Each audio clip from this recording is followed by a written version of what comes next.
Rogers Cup presented by National Bank. I'm really delighted to say now joined by Michael Downey, who's the president and CEO of Tennis Canada. And I asked you before we started how much sleep you've got this week because it's been a dream week here for Tennis Canada.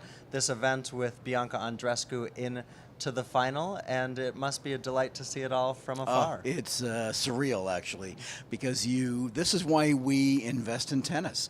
Not just because we want to put on a great tournament, but when a Canadian can make the final and has a good chance of winning, it's pretty special. Like, we like to say the Rogers Cups are our engine because they generate the money that we put back into the sport.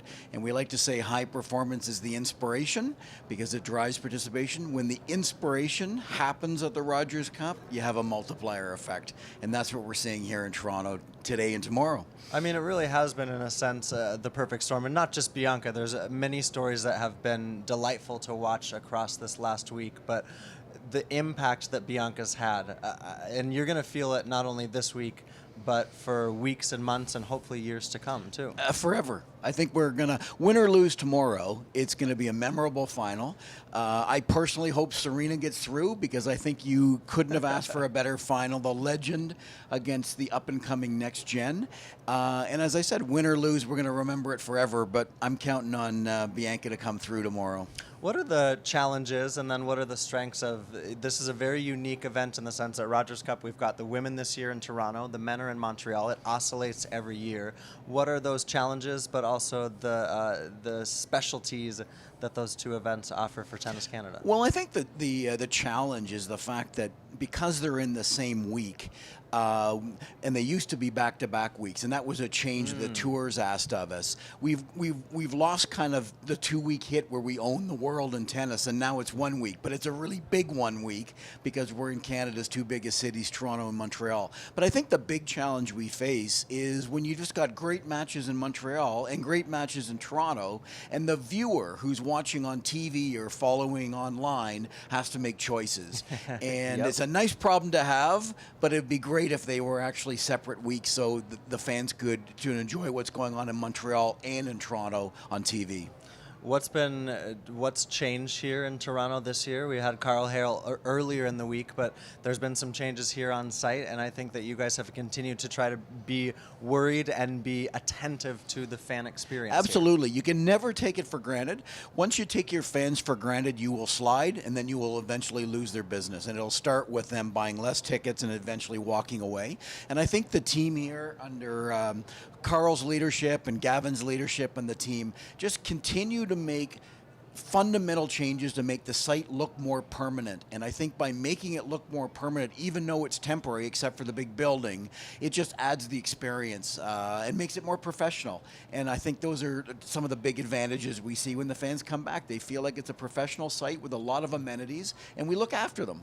Something I'm always curious about someone in your role is how much tennis do you actually get to watch this week?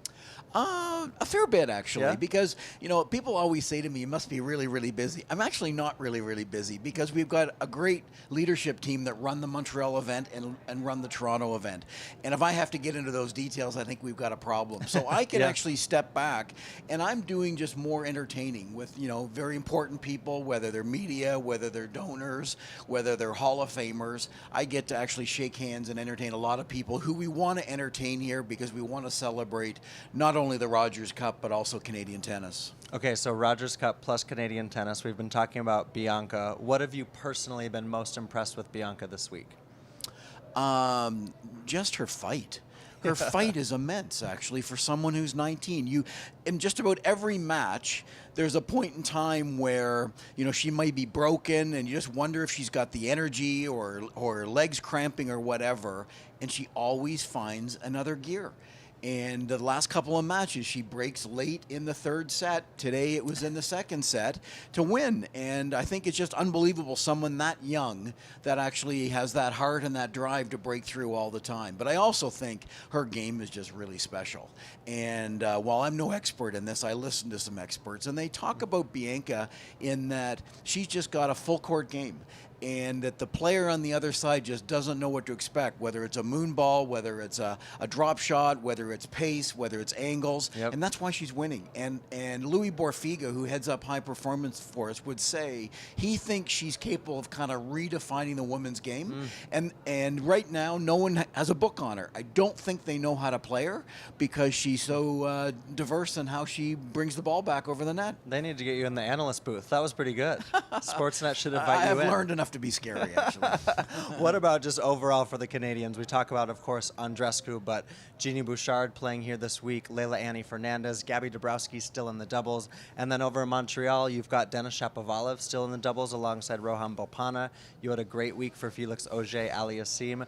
Those are, as you called them, the inspirational stories they've played out this week. Absolutely, they have. And you know, we talk inside the shop about the importance of Rogers Cup and the importance of high performance, but we want these players, these Canadian players, to peak at the Rogers Cup like they want to peak at the Grand Slams. We really want them to look like there's 5 slams out there, and there's one in Toronto and Montreal as well as the 4 Grand Slams. And we're seeing that.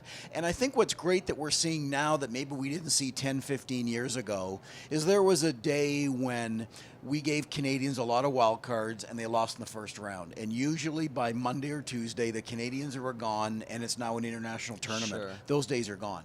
You know, I don't know how many men we had in the main draw in Montreal. It might have been 6 or so. And that's why they ran into each other in the first round.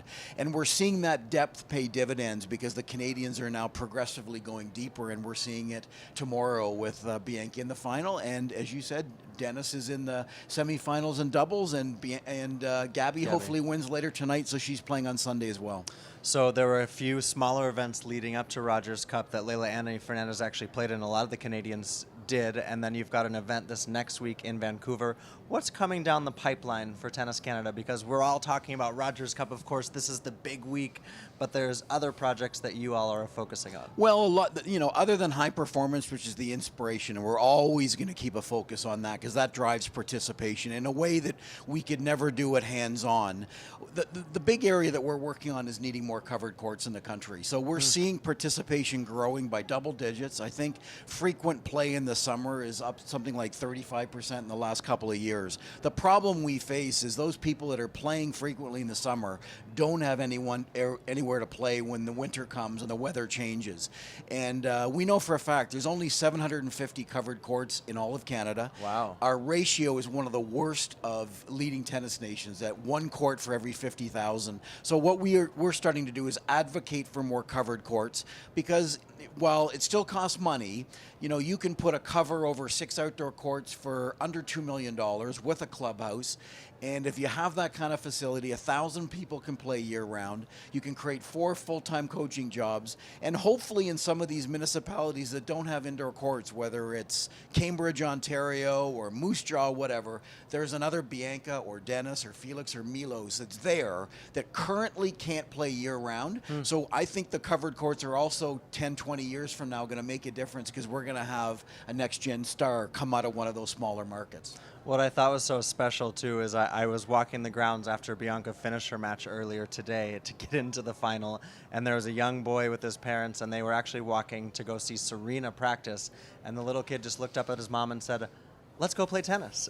Because he wants to, and that's what you're talking about, the inspiration, the engine, and all of what Rogers Cup is obviously for us, it's a great international tennis event for those of us who follow the tour year round. But for you, this is where tennis starts and sort of carries through in Canada year-round. Like, obviously, we want Bianca to win tomorrow, so winning the Rogers Cup trophy is key. You can be a little biased. But you can go further than that to say it's really the inspiration that she's going to create by either, you know, not winning tomorrow or winning tomorrow. Sure. She's going to inspire either result. I sure hope it's a win. And that's why we're in this business. And she's there to win, but she's also inspiring the next generation. And for a 19-year-old to know there's little boys and little girls right now that are inspired by her play, wow, that's pretty special.